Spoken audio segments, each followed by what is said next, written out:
Bonjour à tous, aujourd'hui je vous présente un cas clinique concernant un problème de vis d'ostéosynthèse. Je vous invite à vous abonner à la chaîne si ce n'est pas déjà fait et n'hésitez pas à commenter. Il s'agit d'un patient de 56 ans ayant présenté un accident de moto avec fracture du fémur il y a une quinzaine d'années, qui avait bénéficié d'une ostéosynthèse par enclouage et vis de verrouillage. Plusieurs années après cet accident, il y a 4 ans maintenant, il chute dans un trou et lors de la chute, il ressent une importante douleur du genou avec craquement audible. Un bilan radiographique est effectué et constate une migration distale du clou d'ostéosynthèse avec fracture de la vis de verrouillage distale. Depuis, il présente des douleurs médiales de la partie inférieure du fémur s'étendant tout le long de la partie médiale de son quadriceps.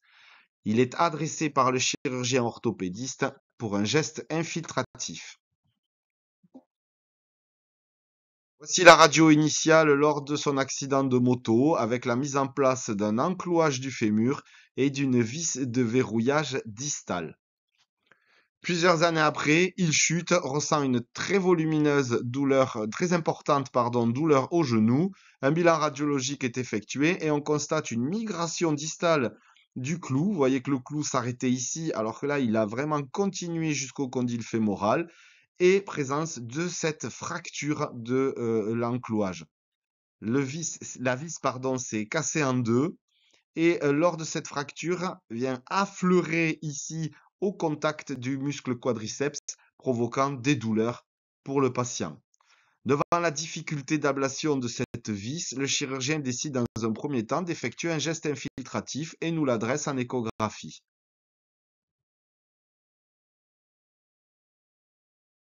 Le patient arrive chez nous, on effectue une première coupe d'échographie en regard de cette zone du fémur. On retrouve la corticale osseuse du fémur, le muscle vaste médial. Et cette corticale osseuse du fémur présente une solution de continuité avec affleurement de la vis d'ostéosynthèse. Voici la corticale osseuse du fémur et la solution de continuité. Nous sommes pour l'instant en coupe axiale comme ceci. On va bientôt tourner notre sonde en coupe pour avoir une coupe sagittale sur la vis d'ostéosynthèse.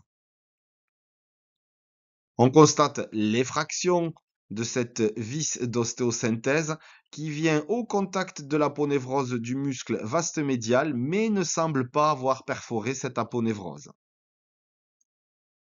Voici en vidéo la vis d'ostéosynthèse, l'aponévrose du vaste médial et on retrouve une image anéchogène autour de cette vis correspondant très probablement à un granulome secondaire à l'effraction osseuse de cette vis. On oriente maintenant la sonde comme ceci pour avoir une coupe sagittale sur la vis, visualisation de l'image anéchogène et des artefacts de réverbération. Le muscle ici, vaste médial, on retrouve les fibres puisque l'on est pratiquement en coupe sagittale sur le muscle. On visualise l'aponévrose musculaire du vaste médial qui n'est pas transpercée par la vis d'ostéosynthèse. Voici en vidéo ce que donne la vis d'ostéosynthèse, l'image hypoéchogène en regard du matériel, autour du matériel correspondant à un granulome. Vous voyez que cette vis, on voit ici le filetage de la vis qui ne semble pas avoir transpercé le muscle vaste médial.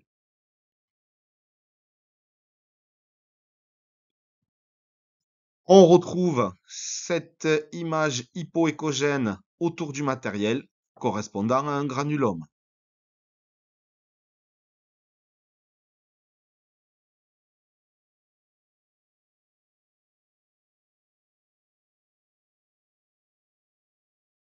On se met en coupe sagittale sur la vis d'ostéosynthèse.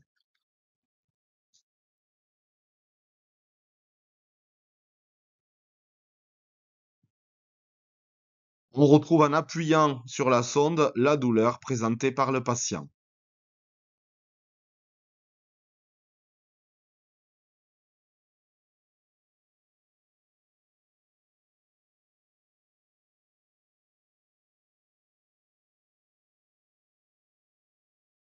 On va mesurer l'affleurement de la vis en regard de la corticale osseuse du fémur. Cet affleurement est mesuré à 4 mm. On effectue donc le geste infiltratif demandé par le chirurgien orthopédiste. Dans un premier temps, on va effectuer une hydrodissection des structures à la xylocaïne en mettant environ 10 millilitres de xylocaïne tout autour de la vis d'ostéosynthèse et de l'image anéchogène hypoéchogène correspondant au granulome. Visualisation du granulome, corticale osseuse du fémur, défect de la corticale et affleurement de la vis jusque vers le muscle vaste médial. Notre aiguille qui vient arriver ici jusqu'au point de départ de cette vis et hydrodissection des structures à la xylocaïne dans un premier temps. On met environ 10 millilitres de xylocaïne. Enfin, on conclut la prise en charge interventionnelle par l'infiltration d'un dérivé cortisonné type hydrocortencil pour profiter de l'effet volume.